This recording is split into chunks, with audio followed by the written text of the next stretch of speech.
Alone in the Dark: The New Nightmare was released in May of 2001 by Infogrames and developed by Darkworks for the PS1, Dreamcast, PC, the PS2 eventually, and strangely enough, the Game Boy Color. I played it on the PS1 when it first came out, but I honestly couldn't remember much about it. I remember the visual style that it had and that it was kinda difficult. So I decided that it's time to go back and see how it holds up after all these years. We are introduced to Edward Carnby and Eileen Cedrak, our two main protagonists. Edward is looking for information on a friend of his whose body was found on Shadow Island, and Eileen has been called in to translate the ancient tablets of the Abkhani tribe. She never knew her real father, and the game really wants the player to know this, as it's the only thing in her character bio. Carnby's got it even worse, as the only thing in his bio is, owns a double-barrel gun. And a sick brown duster, I mean, come on! Just like in Resident Evil 2, the characters will be separated, and the players will have the option of choosing one of these two characters for the remainder of their playthrough. And I would actually say that which character you choose here changes the game much more than it does in Resident Evil 2. In RE2, you're exploring a lot of the same areas and solving the same puzzles, just in a different order. Here, you have exclusive areas that will never be seen by the other character, and each character will really only learn part of the story. You have to play both characters' campaigns all the way through, and then put the pieces together in your head. I just lit a projector, yeah, good luck but with I that. didn't get any of the promised overload. Have some patience. I'd like to see you try it. The light switch is in the side room. Go back the other way and turn right at the intersection, then follow the corridor. But can't you The do story something to is stop him? very dense. I feel like the devs on this game looked at Metal Gear don't Solid quit on us and now, thought we that still they need could you. write just like What are we that. supposed to do? And it just comes across as wordy more Recover than the anything lost. else. Wait. Yeah, I think I can. The gate is now before thee. The gate that holds the darkness back in the folds of the earth. Thou who are about to open it, thou must know that the night pushes the darkness back into these caves, while the sun calls them out.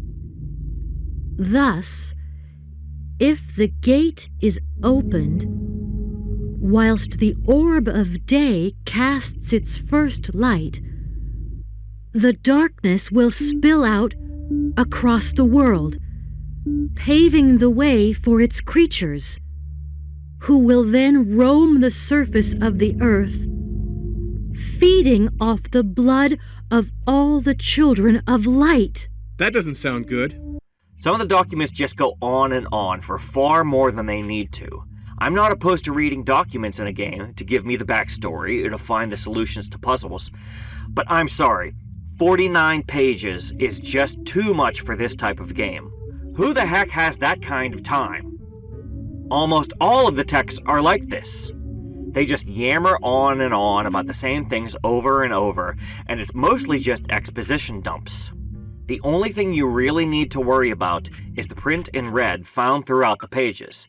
This is usually the solution to a puzzle somewhere. The characters' dialogue is just as bad, with most of it just going on and on to the point of absurdity. And most of the characters are so one-note that if you've heard what they have to say once, you've heard just about everything that they have to say. The two main characters are just the worst. If they're not giving you yet another exposition dump, they're bickering like an old married couple. I want this to stop right now. I understand.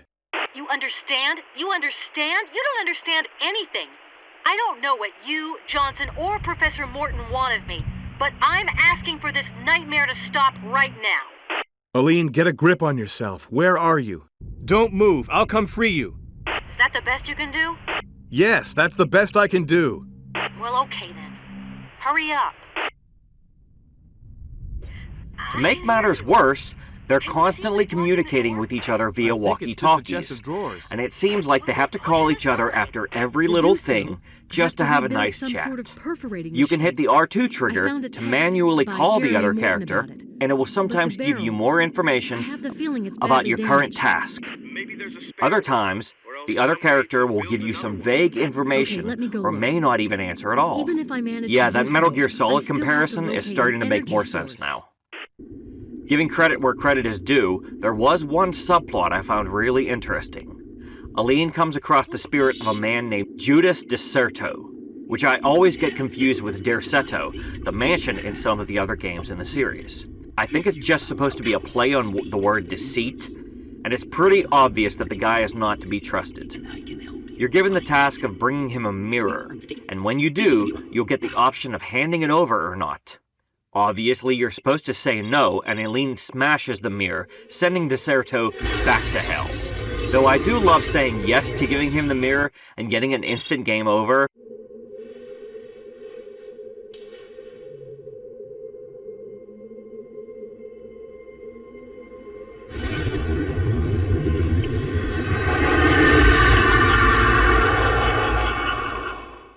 I wish there had been more moments like this, where a bad decision could lead to a cool death animation. Which character you choose also greatly affects the gameplay itself, as Carnby's campaign is more action-oriented and has you taking on greater numbers of enemies, while Aline's campaign is more puzzle-oriented and will have you collecting items and putting them together in every which way imaginable. It gives the game a real reason to play as both characters and see their points of view, although you get the exact same ending no matter which character you play as. Each character controls the same, but due to their focus on different gameplay mechanics, they both serve to highlight some of the game's biggest flaws. I started with Carnby for my first playthrough, then I played as Aline when I finished. I very quickly learned that the combat was going to be no joke, as I died before I could even get into the mansion. When I got a little further, I encountered some sort of lizard creature lurking in the sewers, and this is where I learned that the game was going to make up its own rules. Yeah, running away from some enemies is just not an option, as the game will not allow you to leave an area that clearly you should be able to. This becomes especially apparent against the bosses in this game, when it won't even let you interact with the exit. Carnby starts out with his famous double-barreled gun, which is a handgun, by the way, and all this means is you're going to be burning through ammo twice as fast as you would expect it to, because every shot now takes 2 bullets. Think that's bad? Well, let me introduce you to this game's signature weapon, the triple-barrel shotgun. It's a piece of garbage. Every shot consumes 3 shells of ammo, and the gun can only hold 9 shots. And for a gun that has 3 barrels, it really doesn't seem to do much more damage than the handgun from Resident Evil. You'll have to put multiple shots into some enemies before they die, which also means you'll be flipping back and forth to the menu to reload your gun over and over. Don't reload your gun in real time, or it'll leave you wide open for an easy hit. Aline doesn't even start with a weapon. You have to run around dodging enemies until you make it to a puzzle that needs to be solved involving the lights. Figure that out, and you'll immediately be thrown into combat for the first time. For anyone unfortunate enough to choose Aline for their first playthrough, this is a terrible introduction to the game. I know Resident Evil had Chris start out without a gun, but at least he had a knife, and Jill's gun was only 2 rooms away.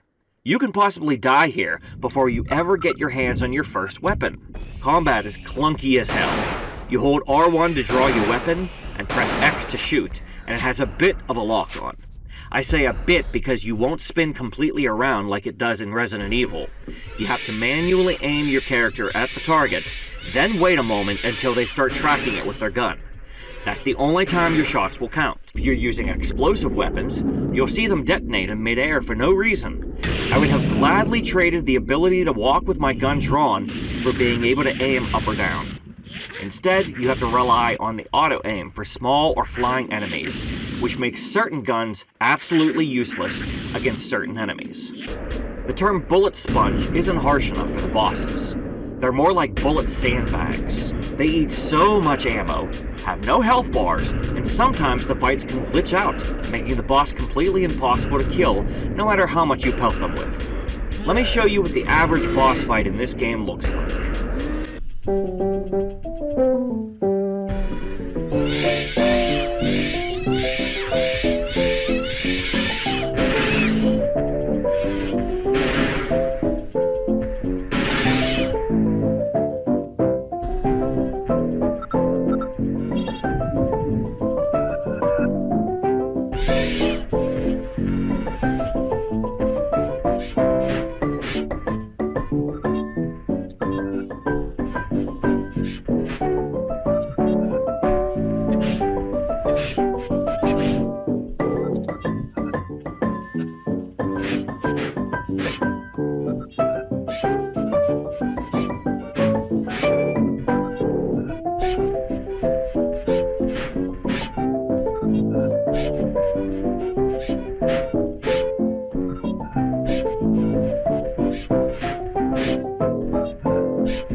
You're going to be looking for keys as well as quest items in order to progress the story, and looking is the key word here.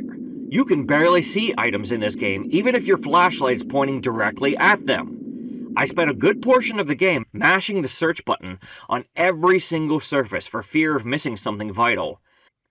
You really do have to mash the action everywhere in the game, or you're not going to have enough healing or save items. The camera can also be an issue, sometimes not showing you what you need to see. I've missed key items because they were out of frame, and I had no idea they were even there without looking it up. The game is genuinely god-awful at telling the player what to do next, and it will often leave you wandering around clueless. Unlike other survival horror titles, the doors don't tell you what type of key they use. It just says that the door is locked. Some of the keys will tell you more about them if you examine them in your inventory, but others give you absolutely nothing to work with. So you have to go around to every door that's locked and try every key in your inventory, like you're Bugs Bunny with his massive key ring. It's also frustrating when you know what the key unlocks, but you don't know where that room actually is. I only knew that I had found the library because the library key unlocked it.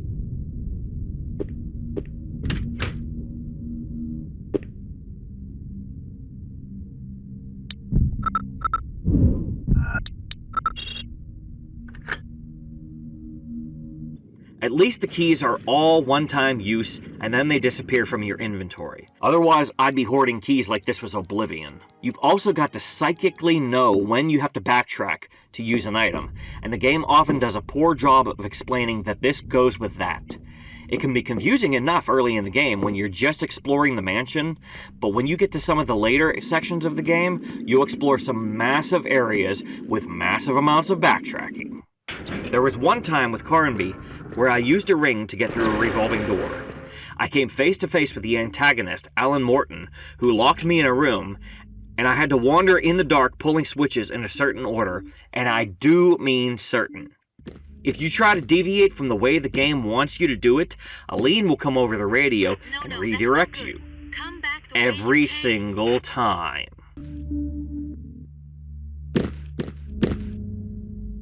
No, that's no good. Come back the way you came. Follow the wall. You can't miss it.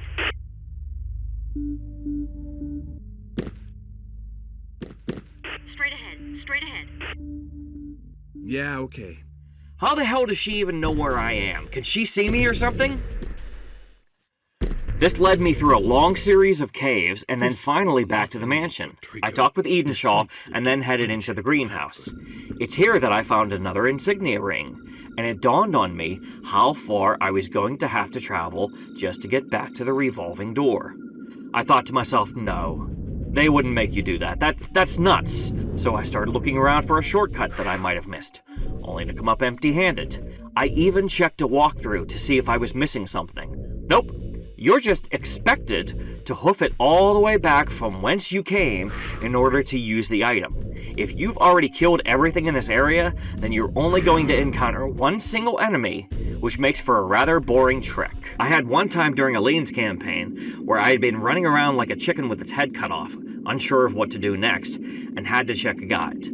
Turns out what I needed was right in front of me. There was a set of bolt cutters sitting on a table that blended into the background, and the sparkly light would only show up if you had the beam of your flashlight right on it, making it pretty easy to miss.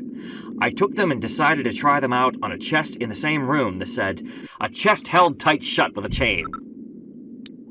Only it didn't do anything.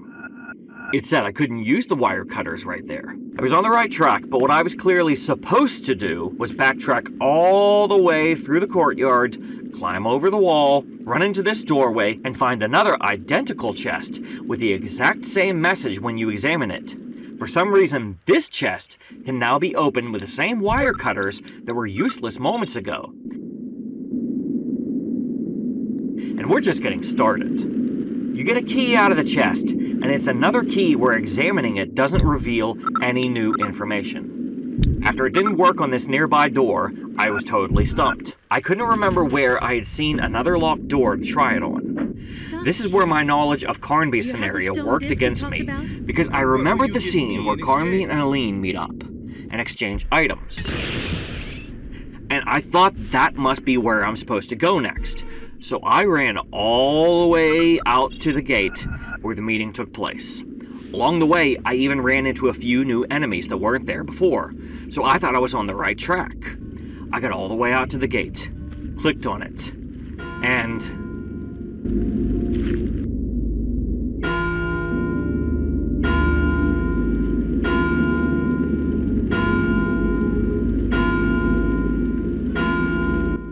my heart just sank. I was getting frustrated with having to admit defeat and look up the answer again. But I wanted to keep going, so after watching my grenades get stuck in midair for a few minutes, I reloaded a save. What I was actually supposed to do was go up this staircase and use the new key on this door, which I had forgotten about because there's no indication on the doors as to which key I'm looking for, and there's no indication on the key where it goes. Finally, I got into the workshop and made it out onto a rampart with a telescope. And this is where the game officially broke me.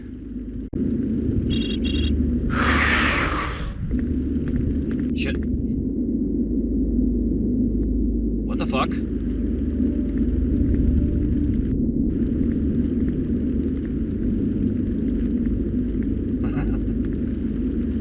I'm behind the wall now. I'm behind the... Oh, wow! Hey, look! It's little Aline!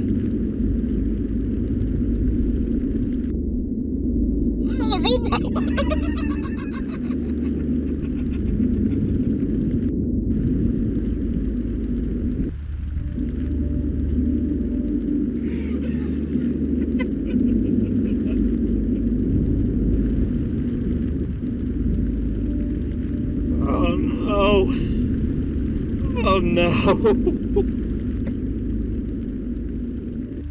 Oh my god. I needed to walk away from the game after that. I watched an old classic, Army of Darkness, and came back recharged and ready to take the game on again. It's a good thing I did this because the next part is one of the most frustrating moments in the entire game. And this time, it's by design. You find your way into a tower with a huge lightning rod, and you have to use the lightning from outside to defeat the Nemesis-like creature once and for all. You have to get him to jump over the fixture in the center of the room just as the lightning strikes. He's not that dangerous, and if you run out of time, you can just try again. After 3 hits, you're done with him, and the real challenge begins. You need to throw the switch for the lightning rod again. And you've got 1 minute and 45 seconds to get from the tower all the way back down to the room where you found the wire cutters, so that you can use the lightning to power a cannon and clear the path forward.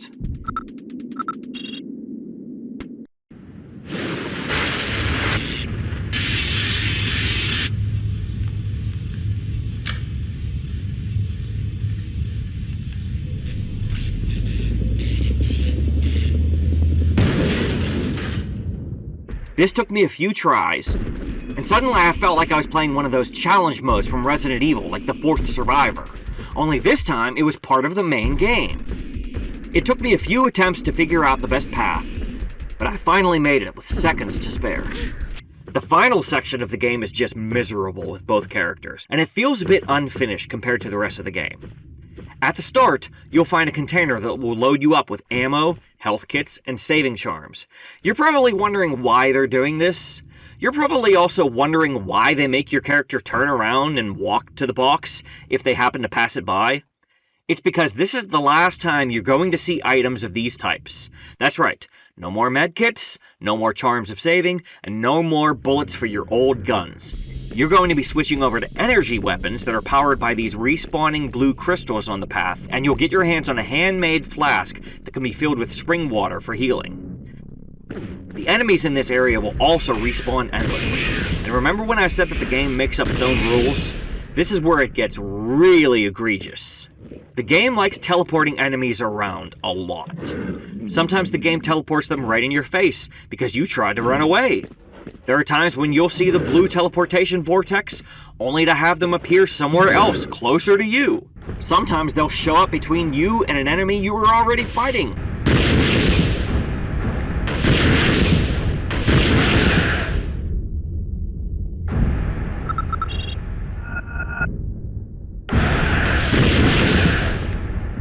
I've even taken damage because an enemy hit my character during a cutscene where I had no control and the game counted the damage.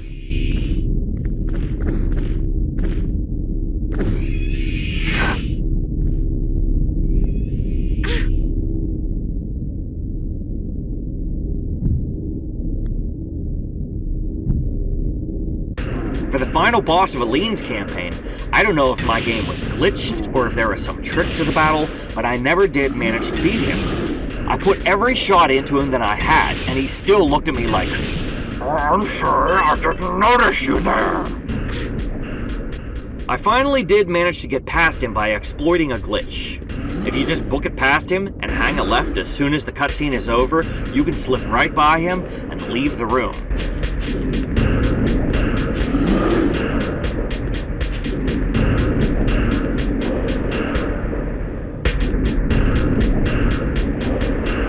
I missed out on a pretty cool scene where he goes Gandalf on a pack of monsters, but by this point I was ready for the end credits to roll. It's a very ambitious game, I'll give it that. Unfortunately, ambition doesn't matter if you can't stick the landing. Just look at the DCEU. For every one thing that I liked, there would be 2 or 3 things that brought the experience down. I think they should have focused on making one game for one system instead of trying to get it to run on every hardware they could think of at the time. Of course, most versions of the game are identical from port to port, so you're going to get the same janky experience every time, just with better graphics. You can get it on PlayStation Plus if you're interested in trying it out yourself.